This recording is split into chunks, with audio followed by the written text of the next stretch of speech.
दीपक sir आप सबका स्वागत करता हूं अपने YouTube चैनल दीपक क्लासेस में। दोस्तों आज हम लोग देखने वाले हैं किरचॉफ्स वोल्टेज लॉ मतलब केवीएल। दोस्तों इलेक्ट्रिकल इंजीनियरिंग में सबसे इंपॉर्टेंट टॉपिक केवीएल है, क्योंकि केवीएल अगर आपको आता है तो ही आप लोग आगे जाके थ्योरम्स कर पाओगे। तो केवीएल आपको अच्छे समझ लेना है। केवीएल का स्टेटमेंट पढ़ने से पहले मैं आपको क्लोज लूप का मीनिंग समझाता हूँ। क्लोज लूप मतलब ऐसा पाथ जो एक पॉइंट से शुरू होता है और उसी पॉइंट से खत्म होता है। जैसे कि आपने अगर इस डायग्राम में देखा, अगर मैंने पाथ ए से शुरू किया तो A to B, B to C, C to D, D to A, तो A पे वापस आपको क्लोज करना है। दोस्तों ये मैंने क्यों बताया, क्योंकि बहुत से पेपर में मैंने देखा लूप लिखते समय बच्चे उसको क्लोज नहीं करते। क्लोज कब रहेगा, जब A से लेके A पे खत्म होगा। मतलब आपको क्लोज लूप लिखते समय A, B, C, D बाद में वापस A लिखना है, जो कि बच्चे A to B, B to C, C to D लिख के छोड़ देते थे। अगर आपने B के आगे A नहीं लिखा तो क्लोज कैसे बनेगा? ठीक है, तो आपको किसी भी लूप को अगर आपने पाथ लिया तो उस पाथ को आपको कंप्लीट करना है, मतलब क्लोज करना है, वो याद रखना। अभी स्टेटमेंट क्या है केवीएल का, किसी भी क्लोज लूप में रहने वाले सभी वोल्टेज का एडिशन 0 होता है। मतलब algebraic sum of electrical voltage around any close loop. Around any close loop मतलब किसी भी लूप में, क्लोज लूप में सभी वोल्टेज, इलेक्ट्रिकल वोल्टेज का एडिशन जो है वो क्या रहने वाला है, 0। दोस्तों प्रॉब्लम में आपको वोल्टेजेस दो प्रकार के मिलेंगे। एक रेजिस्टर का अक्रॉस का voltage which is IR, I into R, और एक बैटरी का वोल्टेज उसका मैग्नीट्यूड आपको दिया जाएगा V।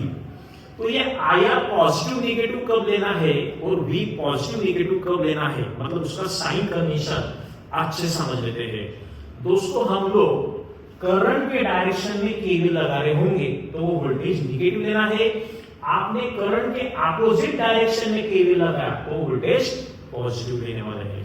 तो याद रखना दोस्तों, करंट के डायरेक्शन में केवीएल लिया तो नेगेटिव, करंट के अपोजिट डायरेक्शन में लगा तो positive.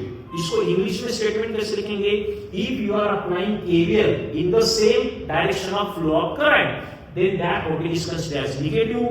If you are applying KVL in the opposite direction of current, then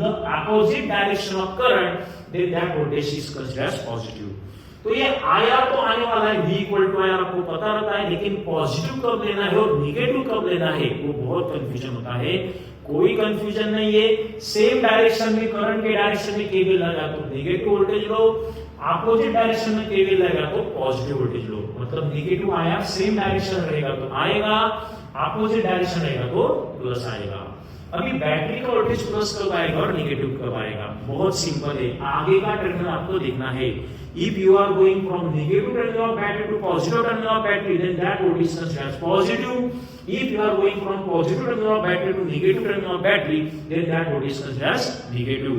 आगे का टर्मिनल देखो दोस्तों, पॉजिटिव होगा तो पॉजिटिव लेना है, नेगेटिव होगा तो नेगेटिव लेना है।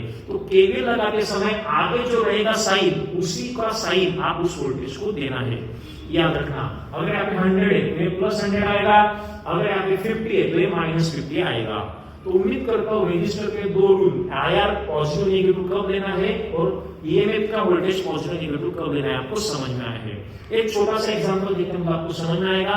दोस्तों मैंने एक क्लोज लूप लिया है जिसमें 3 रजिस्टर और एक वोल्टेज लिया है, मतलब बैटरी का EMF का बैटरी का वोल्टेज लिया है।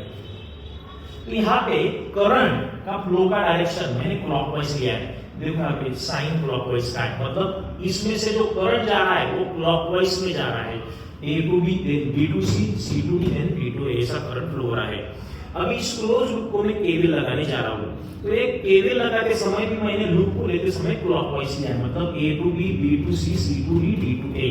तो केवीएल में लूप को क्लॉकवाइज लूप को ही लिया है मैंने, A to B, B to C, C to D, D to A। ठीक है, मतलब केवीएल लगाने का डायरेक्शन क्लॉकवाइज, करंट का भी डायरेक्शन क्लॉकवाइज। अगर केवीएल लगाने का डायरेक्शन क्लॉकवाइज, करंट का भी direction clockwise, same direction of current, KVL का डायरेक्शन करंट के डायरेक्शन में है तो रेजिस्टर का वोल्टेज -IR आता है। इसीलिए 3 रेजिस्टर का वोल्टेज मैंने -IR1, -IR2, -IR3 लिया है। तो दोस्तों ये रेजिस्टर का वोल्टेज मैंने IR1, IR2, IR3 को माइनस क्यों लिया है वो समझ में आ रहा है आपको। करंट का डायरेक्शन क्लॉकवाइज है, केवीएल लगाने का भी डायरेक्शन क्लॉकवाइज, मतलब if you are applying KVL in the same direction of current, then that's why that voltage IR is considered as negative. अब यहाँ पे D2A जाते समय आपको आगे का टर्मिनल कौन मिला? When you are going from D2A terminal तो आगे का वोल्टेज प्लस मिला, इसलिए मैंने इस बैटरी का वोल्टेज प्लस भी लिया है। ये तीनों माइनस हो जाके प्लस बन जाएंगे। तो दोस्तों अगर आपको एग्जाम में क्वेश्चन आता है स्टेट एंड एक्सप्लेन केवीएल, तो आप लोग ये तीन चीजें एक्सप्लेन करेंगे। एक तो उसका स्टेटमेंट, उसका साइन कन्वेंशन आप अच्छे से स्टेटमेंट वाइज लिखेंगे, उसके बाद उसका एग्जांपल, और एक क्वेश्चन थ्योरी में आता ही है स्टेट एंड एक्सप्लेन केवीएल। तो बच्चे बहुत शॉर्ट में लिखते हैं, शॉर्ट में मत लिखो, इसका आंसर पूरा लिखो। वापस एक बार एक्सप्लेन करता हूं statement. Sum of electrical voltage around any equals to 0 if you are applying KVL in the same direction of current, then that IR will be negative. If you are applying KVL in opposite direction of current, then that IR will be positive. If you are going from negative terminal of battery to positive terminal of battery, then that voltage is considered positive. If you are going from positive terminal of battery to negative terminal of battery, then that voltage is considered as negative.